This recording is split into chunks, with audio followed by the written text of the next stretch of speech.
Weihnachtskrimi.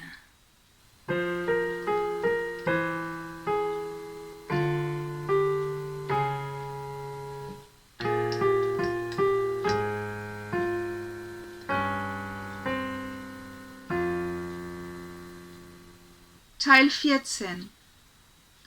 Was bisher geschah. Micky studiert Bildhauerei. Erwin hat festgestellt, dass bei Benedikta jemand da gewesen sein muss, weil der Schnee geräumt war.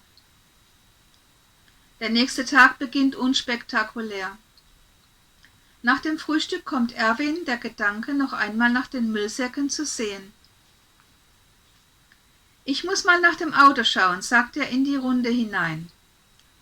So könnte er unauffällig in die Garage gehen und sich umsehen. »Oh Papa, jetzt bitte nicht«, sagt da Laura. »Ich brauche das Auto heute den ganzen Tag. Das war doch abgesprochen. Erinnerst du dich nicht?« »Natürlich, Liebes, ich hab's vergessen. Ich kann das auch morgen noch machen.« Erwin ärgert sich ein bisschen. Nicht nur darüber, dass er jetzt einen anderen unauffälligen Weg finden muss, sondern auch über seine Vergesslichkeit. Zum Glück sagt Hannah nichts dazu. Sie teilt manchmal gerne aus, wenn es um die Folgen seiner Liebe zu den Birnchen geht, den speziellen in flüssiger Form. Um sich zu beruhigen, schenkt sich Erwin eben ein Birnchen ein und schaut dann gedankenverloren aus dem Fenster. Da klingelt es an der Haustür. Hannah geht aufmachen. Eine Männerstimme sagt Hallo, eine eher jugendliche Stimme, die Erwin nicht kennt. Die beiden unterhalten sich leise. Erwin versteht nur, wie Hannah Danke sagt und der Junge, alles perfekt gelaufen.